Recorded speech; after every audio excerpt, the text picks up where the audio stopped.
भाई साहब, इतना भयावह प्रोटेस्ट। इस प्रोटेस्ट को नीट प्रोटेस्ट कहें या पॉलिटिकल प्रोटेस्ट कहें, जिसमें लोग जानवरों की तरह पिट रहे हैं। प्रोटेस्ट को देखते हुए समझ नहीं आ रहा है कि जंतर मंतर पर यह हो क्या रहा है।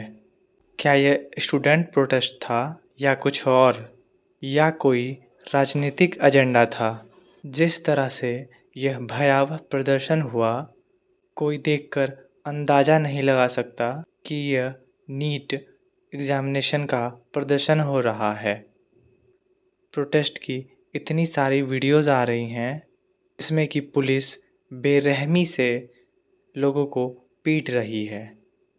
उनको जो लोग प्रोटेस्ट में शामिल हुए हैं, क्योंकि लोगों ने संसद पर चढ़ाई कर दी है।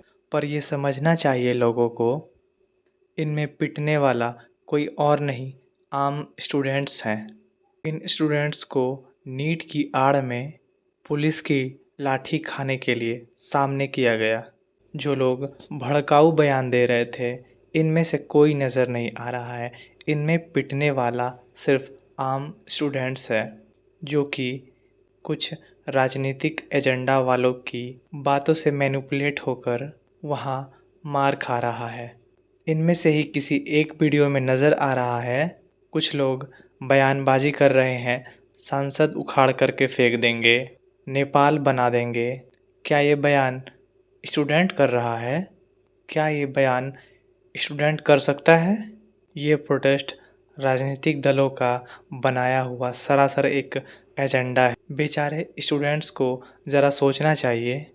नीट एग्ज़ाम के प्रोटेस्ट में एग्ज़ाम से रिलेटेड बातें होनी चाहिए थी, पर वहाँ तो कुछ और ही चल रहा है। जंतर मंतर में जंतर मंतर में एंटी हिंदू, एंटी आरएसएस नारे क्यों लग रहे हैं? अगर मुद्दा नीट एग्ज़ामिनेशन और एजुकेशन का है तो एजुकेशन की बातें होनी चाहिए थी, पर स्टूडेंट तो सीजेपी, आप पार्टी के कुछ एजेंट्स के बातों से मैनिपुलेट होकर एजुकेशन की नहीं बल्कि एंटी हिंदू, एंटी रिलीजियस नारे लगा रहा है। और कुछ लोग इतने भड़क गए हैं कि कुछ दलों के कहने पर प्रोटेस्ट में उतर गए, सांसद पार्लियामेंट को घेरने।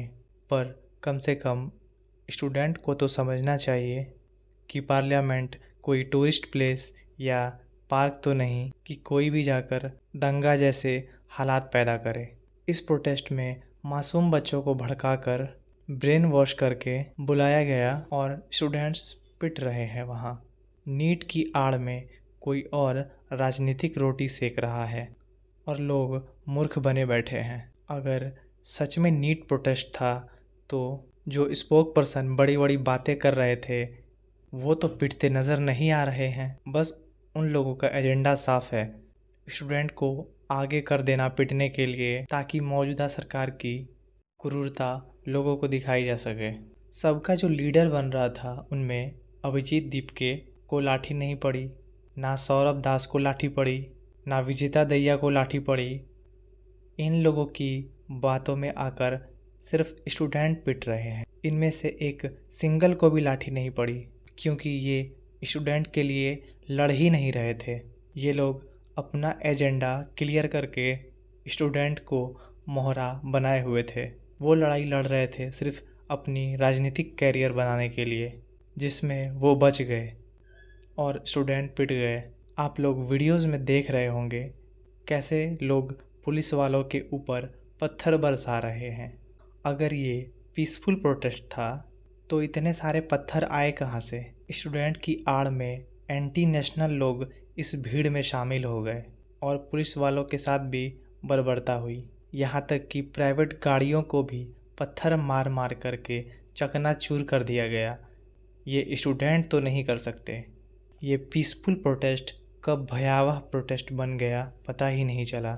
क्या यह सोची समझी पहले से साजिश थी कि ऐसे करके देश की छवि को खराब की जा सके? आपको क्या लगता है? अपनी राय कमेंट में ज़रूर बताएं। आगे की अपडेट के लिए आप हमें फॉलो कर सकते हैं। और स्टूडेंट्स से गुजारिश है, किसी भी भड़कावे में ना आए और अपने फ्यूचर के बारे में सोचें, क्योंकि आपका कौन इस्तेमाल कर रहा है आपको खुद भी नहीं पता चल रहा। इस एंटी नेशनल प्रोटेस्ट का हिस्सा ना ही बने तो अच्छा है, क्योंकि कोई आपको मोहरा बना करके अपनी राजनीतिक रोटी सेक रहा है।